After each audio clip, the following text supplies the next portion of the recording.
Hello दोस्तों, कैसे हैं आप सभी लोग। उम्मीद है आप सभी लोग बहुत ही अच्छे होंगे। और चलिए आज एक नए प्रकार के टॉपिक को शुरू करते हैं जिसका नाम है द यूनिवर्स। बहुत सारे स्टूडेंट्स और बहुत सारे दोस्तों की ये डिमांड आ रही थी कि जो एक्सोस्पेस सीरीज है उसमें कुछ नए चीज़ों को शुरू किया जाए, खास तौर पे सोलर सिस्टम को लेकर के काफ़ी डिमांड आ रही थी। तो हम लोगों ने सोचा कि क्यों ना एक पूरी सीरीज स्टार्ट की जाए जिसमें हम लोग शुरुआत द थ्रू आउट हमारे ब्रह्मांड की शुरुआत से लेकर के बिल्कुल पदार्थ के एक छोटे से कण, एटम, और उससे भी छोटे कण अगर बात करें तो इलेक्ट्रॉन, प्रोटॉन, न्यूट्रॉन, इलेक्ट्रिनो, पॉजिट्रिनो, और अ, आपके जितने भी इस तरह के आपकी पार्टिकल्स हैं, उससे भी छोटे जो आपके क्वार्क्स वगैरह हैं, उन सभी के बारे में हम लोग बात करेंगे। तो इस सीरीज को स्टार्ट कर रहे हैं दोस्तों। उम्मीद है आपको ये सीरीज काफी पसंद आएगी। और इस सीरीज में सबसे पहला आपका टॉपिक है द यूनिवर्स, यानी ब्रह्मांड। इस सीरीज में आपको देखने को मिलेगा कि ब्रह्मांड की उत्पत्ति हुई कैसे, क्या ब्रह्मांड एक है या ब्रह्मांड अनेक है। इसको लेकर के भी काफी भिन्नताएं हैं दोस्तों। तो इन सारे टॉपिक को हम लोग डिस्कस करने वाले हैं इस वीडियो में। उम्मीद है आपको ये पसंद आएगा। पसंद आए तो दबा के लाइक शेयर सब्सक्राइब जरूर कीजिएगा। और चलिए स्टार्ट करते हैं। सबसे पहले देखिए दोस्तों, तो आपने काफी जो है फोटोज इस तरह की या काफी इस तरह की चीजों को यहाँ पर ऑब्जर्व किया होगा आकाश में। खास तौर पे जो टेलीस्कोपिक पर्सन है, जिनको इन चीजों की खोज में काफी इंटरेस्ट है, उन्होंने इस तरह के नेबुला, गैलेक्सीज और स्टार्स को देखा होगा। जिन लोगों ने उतने आपके एक्सप्लोरिव नेचर्स के नहीं हैं, वो आपकी नॉर्मल इन तरह की चीज़ों को देख होगा। जिसमें हम लोगों ने खास तौर पे प्लूटो के बारे में जानते हैं कि वो ड्वार्फ प्लैनेट है। कुछ चीज़ों को हमने देखते हैं जिसमें हम लोग बात करते हैं कि आपकी कोमेट वगैरह, जो पुच्छल तारा जिसको हम लोग बोलते हैं कि एक पूछ की तरह वो चमकते हुए जाता है। फिर एस्ट्रॉइड के बारे में बात करते हैं, फिर मेट्रॉइड्स के बारे में बात करते हैं कि कौन सा शूटिंग स्टार के बारे में बात करते हैं कि टूटता हुआ तारा जो कि वास्तव में तारा है भी नहीं। इस तरह की बहुत सारी चीज़ें हम लोग आसमान में देखते हैं। इसके ऊपर ऑलरेडी हमने दो सीरीज बना रखी है, मेटियोर सावर और मेटियोर स्टॉर्म्स। अगर आप देखना चाहो तो उसको भी आप देख सकते हो। आपको एक्सोस्पेस की प्लेलिस्ट में मिल जाएगी और मैं उसका लिंक भी दे दूंगा। फिलहाल बात करेंगे ब्रह्मांड की। तो देखिए, सबसे पहले अगर बात करें तो बहुत सारे तारे हैं हमारे यहाँ, और एक अलग तरह का ये फॉर्मेशन बनाते हैं जिसको हम लोग तारामंडल भी बोलते हैं। बहुत सारे आपको ऐसी चीज़ें भी मिल जाएंगी हमारे ब्रह्मांड में जिसको हम लोग एक अलग प्रकार की यहाँ पर देखो तो इन तारों से बहुत सारे, लगभग आपकी पर आवर बहुत सारे छोटे छोटे मेट्रॉइड्स वगैरह टूटते हैं। एक पूरी सीरीज मैंने आपको दे रखी है, जनवरी से लेकर के दिसंबर तक किस तारामंडल से कौन सा तारा टूटेगा और उसमें से कौन कौन से आपके मेटियोर्स वगैरह आ सकते हैं, कितने नंबर्स हो सकते हैं, ये सारी चीज़ें हमने दे रखी है। कब ये मेटेओर सावर होगा, कब ये स्टॉर्म हो जाएगा, ये भी चीज़ हमने वहाँ पर बताई है। कुछ इस तरह का होता है दोस्तों आपका मेटेओर सावर, जिसमें आपकी दिवाली की तरह वहाँ से एक ट्रैकर्स की तरह दिखता है। और जब ये बहुत ज़्यादा आपके नंबर्स में हो तो उसी को हम लोग स्टॉर्म बोलते हैं। ये आपको हमने दिखाया है पिछले कुछ वीडियोज़ में कि ये हमारे मेटेरियल्स हैं। जब ये हमारे वायुमंडल में प्रवेश करते हैं तो ये आपके घर्षण के कारण जल जाते हैं, जो इस तरह से दिखते हैं, जिसको हम लोग शूटिंग स्टार्स बोलते हैं। और जब धरती पे आते हैं तो कुछ इस तरह के दिखते हैं। ये काफ़ी बहुमूल्य हैं दोस्तों। इसके साथ ही साथ एक तो इनकी बहुत फेमस और महंगी अंगूठियाँ बनाई जाती है। दूसरा, इससे बहुत ही रेयर अर्थ जो मेटल्स हैं जो धरती पे बहुत कम मात्रा में पाए जाते हैं, उनके बारे में पता चलता है। और तीसरा, कि ब्रह्मांड के बाकी चीज़ों की संरचना कैसी है, उस बारे में हम लोग को काफ़ी नॉलेज मिलती है। तो ये चीज़ें हमने अपने कुछ वीडियोज़ में पहले कर रखी है। डायनासोर का जो आपकी इवोल्यूशन है कि किस तरह से ये इवॉल्व हुए और किस तरह से ये हमारे धरती से डिसअपियर हुए, एक्सटिंक्ट हुए, इसके बारे में भी ऐसा माना जाता है कि शायद उल्कापिंड भी इसका एक कारण है। उल्काओं के गिरने के कारण कुछ बहुत ही सुंदर सी आपकी स्थलाकृतियाँ भी बनती है, जिसमें आपके महाराष्ट्र का लोनार लेक काफ़ी फेमस है, जो 2020 में पिंक कलर में हो गया था। कमेंट सेक्शन में बता सकते हैं कि इसका कलर जो है पिंक क्यों हुआ था। फिर इसके प्रो एंड कॉन्स भी हमने दे रखा है कि आप किस तरह की चीज़ों, जो आकाशीय घटनाएं होती हैं, उसके क्या क्या आपके फायदे नुकसान हैं, आप इसको चाहो तो एक बार पढ़ सकते हो। अब बात करते हैं फाइनली कि हमारा ब्रह्मांड, जो हमारा यूनिवर्स है, वो आखिर किस तरह से इवॉल्व हुआ। क्या ये एक है या अनेक है। तो इसके बारे में मान्यता है दोस्तों कि यहाँ पर लगभग आपकी चार अलग अलग थ्योरी है। एक है आपकी डिवाइन थ्योरी ऑफ यूनिवर्स, दूसरी है आपकी parallel theory of nine universe, तीसरी है theory the big bang theory of universe, और चौथी है आपकी continuous non linear theory. Continuous non linear theory है दोस्तों, ये चार आपकी थ्योरी है जिसमें चारों की अलग अलग यहाँ पर आप कह सकते हो कि डिटेलिंग में आपको करके बताऊंगा। सबसे पहले देखिए तो डिवाइन थ्योरी के, डिवाइन का मतलब होता है दैवीय, यानी दैवीय थ्योरी क्या करती है उसके बारे में देखते हैं। तो आपने देखा होगा कि कुछ इस तरह के इमेज जिसमें हमारे हिंदू धर्म में खास तौर पे ऐसा दिखाया गया है कि जो हमारे नारायण है वही हमारे सृष्टि के रचयिता है और उन्हीं से ब्रह्मा और महेश की उत्पत्ति भी हुई है।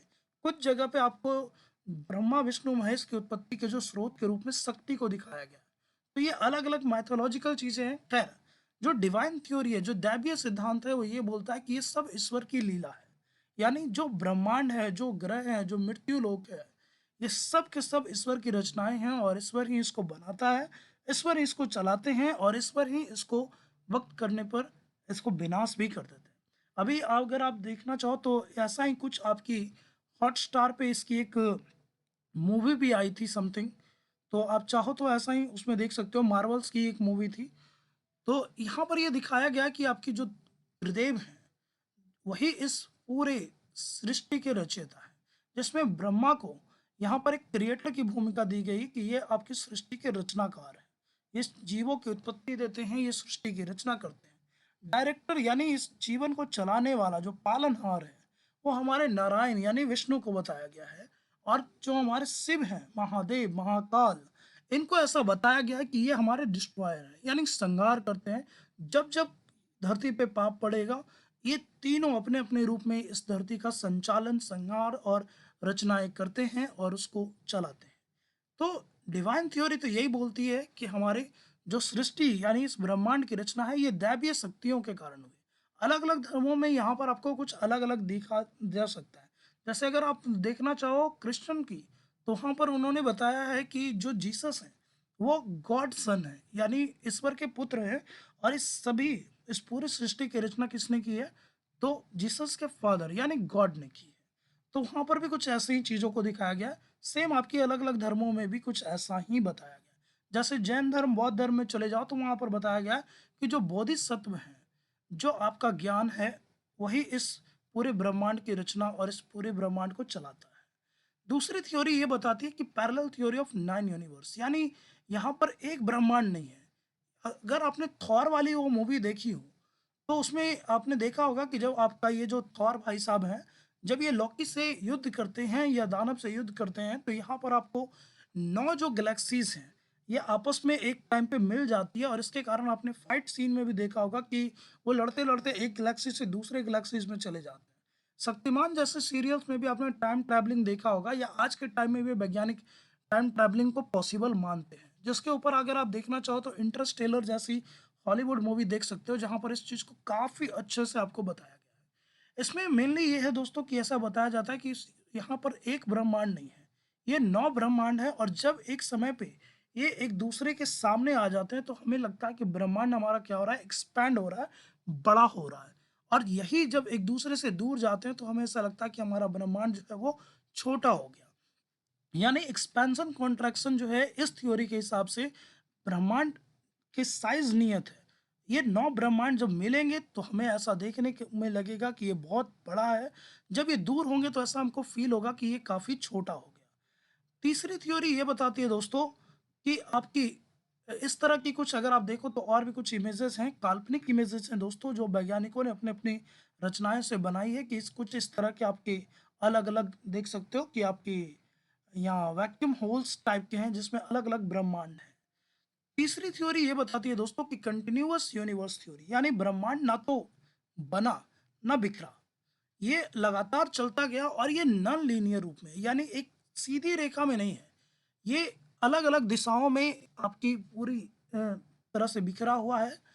जिसको हम लोग बोलते हैं कि फोर्थ और फिफ्थ डायमेंशन, जिसको हम मानव अभी तक जो है यहाँ पर उसको समझ नहीं पाया है। लेकिन ब्रह्मांड ऐसा माना जाता है कि ब्रह्मांड में एक फोर्थ डायमेंशन भी है, जिसके थ्रू कभी कभी एलियंस या कुछ जो हमसे सुपीरियर जो हमारे जीव हैं, इस ब्रह्मांड के ऐसे जीव जो हमसे टेक्निकल रूप से ज़्यादा सुपीरियर है, वो टाइम ट्रैवलिंग करते हैं। यानी टाइम ट्रैवलिंग पॉसिबल है, ये वैज्ञानिक भी मानते हैं, और वो फोर्थ डायमेंशन से पॉसिबल है, फोर्थ और फिफ्थ डायमेंशन से हालांकि हम लोग अभी तक उस चीज़ को कर नहीं पाए। तो ये theory, continuous non linear theory, ये बताती है कि हमारा ब्रह्मांड जो है ना, ये कभी बना और बिखरा ही नहीं, ये सतत रूप से यहाँ मौजूद है। और ये आपकी एक सीधी रेखा में नहीं है, यानी नॉन लीनियर सिस्टम है। अलग अलग दिशाओं में, अलग अलग डायमेंशन में ये है। जब ये आपकी कॉन्ट्रैक्शन होती है तो ये सिकुड़ जाता है, और जब एक्सपेंशन होता है तो यहाँ पर ये आपका फैल जाता है। यानी ये लगातार यहाँ पर ये बना हुआ है, इसकी शुरुआत कहीं हुई ही नहीं। तो ये आपका कंटिन्यूअस नॉन लीनियर थ्योरी है। फोर्थ वाली थ्योरी की बात करें, द बिग बैंग, जो अभी के टाइम में सबसे जो आपकी विश्वसनीय थ्योरी है इस ब्रह्मांड की रचना को लेकर के, कि ऐसा माना जाता है कि इस ब्रह्मांड की उत्पत्ति एक महाविस्फोट, यानी परमाणु बम से भी करोड़ों अरबों खरबों गुना जो भारी विस्फोट, जिससे कि इस ब्रह्मांड की उत्पत्ति हुई, और इसी को नाम दिया गया द बिग बैंग। इसमें कुछ ऐसा दिखाया गया दोस्तों कि यहाँ पर जो है सभी जो कण हैं वो एक जगह पे जमा होते गए, उनकी आपकी इंटरमोलिकुलर फोर्स जो है वो काफ़ी ज़्यादा हो गई, उनकी अट्रैक्शन बहुत ज़्यादा हो गई, जबकि उनके अंदर का जो स्पेस था यानी वो काफ़ी कम हो गया था। आप इसको ऐसा समझ सकते हो कि एक रूम में लोग आते जा रहे, आते जा रहे, आते जा रहे, आपने सभी ने अपने संबंधियों को उस रूम में डालते जा रहे हो। एक टाइम आएगा जब रूम की कैपेसिटी क्या होगी, खत्म हो जाएगी, फिर भी लोग आते जा रहे हैं। तो उस परिस्थिति में क्या होता है कि पहले तो आपकी कसम कसिम वाली स्थिति आएगी, फिर थोड़ी सी वहां पर लोग जो है आपस में रस्साकसी करेंगे, और फाइनली वहां पर एक भगदड़, एक वहां पर कह सकते हो कि दंगा जैसे माहौल हो जाएगा, और लोग वहां पर मतलब हाथापाई और उससे ज्यादा की भी नौबत आ सकती है, और फाइनली उस रूम से लोग पलायन कर सकते हैं। यानी कुछ ऐसा कि सबसे पहले चीजें एक जगह पे जमा होती गई, फाइनली वहां पर जो इंट्रैक्शन फोर्स है वो काफ़ी ज़्यादा हो गया, जबकि स्पेस वहाँ पर बिल्कुल ख़त्म हो गया, जिसके कारण वहाँ पर एक बहुत ही भयानक विस्फोट होता है, और उसके कारण ऐसा माना जाता है कि इस ब्रह्मांड का निर्माण हुआ। यहाँ पर आप देख सकते हो कि यहाँ पर ये विस्फोट हुआ जिसको हमने नाम दिया द बिग बैंग। यहाँ से ये चीज़ें बढ़ती है, और आपकी इन्फ्लेशन होता है, इन्फ्लेशन एंड होता है आपकी लगभग इतने 10⁻⁻32 जो आपकी लाइट ईयर है। याद रखिएगा दोस्तों, ये लाइट ईयर में काउंट हो रही है चीज़ें। तो ये जो घटना थी दोस्तों, ये आपका बहुत ही तेजी से घटित हुआ था। सॉरी, मैं यहाँ पर लाइट ईयर बोल गया। ये जो आपकी विस्फोट हुई थी उसके बाद अगर आप देखो तो ये इन्फ्लेशन हुआ था, ये 10⁻32 सेकेंड के अंदर हो गया। फिर आपका जो यहाँ पर प्रोटॉन फॉर्म हुआ था, जो उसका नाभिक बनाता है पदार्थ का, वो आपका 1 माइक्रो सेकेंड के अंदर में बन गया था। और 0.01 सेकेंड में अगर आप देखोगे तो यहाँ पर आपके जो न्यूक्लियर फ्यूजन है, जिसको नाभिकीय संलयन भी बोलते हैं, यहाँ पर वो प्रक्रिया स्टार्ट हो गई। और 3 मिनट होते होते, यानी इस महाविस्फोट के 3 मिनट के अंदर अंदर अगर आप देखोगे तो ये आपके जो न्यूक्लियर फ्यूजन जो था ये पूरी तरह से यहाँ पर एंड हो जाता है उसके कोर में। फिर यहाँ पर देखो आपकी 3,80,000 जो वर्ष है, ये आपकी लाइट ईयर्स की बात हो रही है दोस्तों। तो यहाँ पर ध्यान दीजिएगा कि दूरी का जो एक मात्रक होता है वो आपका लाइट ईयर्स भी होता है। तो यहाँ पर 3,80 लाख जो लाइट ईयर्स है, उसमें आपको फर्स्ट टाइम यहाँ पर कॉस्मिक माइक्रोवेव जो है यहाँ पर दिखना शुरू होता है।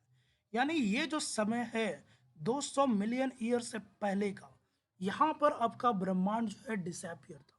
घटनाएं तो हुई, लेकिन इस घटनाओं का किसी भी तरह से कुछ भी प्रत्यक्ष रूप से यहाँ पर दृष्टिगत नहीं हुआ था। और पहली बार जो आपका ब्रह्मांड है वो इस महाविस्फोट के लगभग 200 मिलियन वर्ष बाद पहली बार आपका ब्रह्मांड जो है यहाँ पर इस तरह से मॉडर्न यूनिवर्स के रूप में यहाँ पर नजर आता है। और आज के समय में अगर आप देखो तो 13.8 बिलियंस ईयर्स जो है इस ब्रह्मांड की आयु लगभग मानी जाती है। यानी अगर इस ब्रह्मांड की बात करें तो लगभग 13.8 बिलियन ईयर्स। अगर आप बात करें 1 बिलियन ईयर्स की दोस्तों, तो आप बताइए कितने साल होंगे। 1 बिलियन ईयर्स में कितने वर्ष होते हैं, आप कमेंट सेक्शन में इसको आप बता सकते हो। तो ये आपकी चौथी थ्योरी थी। फिर से अगर आप चाहें तो इसको आप रिवाइज कर सकते हैं कि आपकी यहाँ पर 4 थ्योरियाँ थी, जिसमें अगर आप देखो पहली थ्योरी आपकी जो होगी वो आपका है द डिवाइन थ्योरी। दूसरी आपकी हो गई द पैरेलल थ्योरी, जिसमें आपकी बोला जाता है कि यहाँ पर 9 ब्रह्मांड है। तीसरी अगर आप देखो तो यहाँ पर कंटिन्यूअस थ्योरी जो बोलता है कि ब्रह्मांड एक ही है और वही आपका सिकुड़ रहा है, फैल रहा है।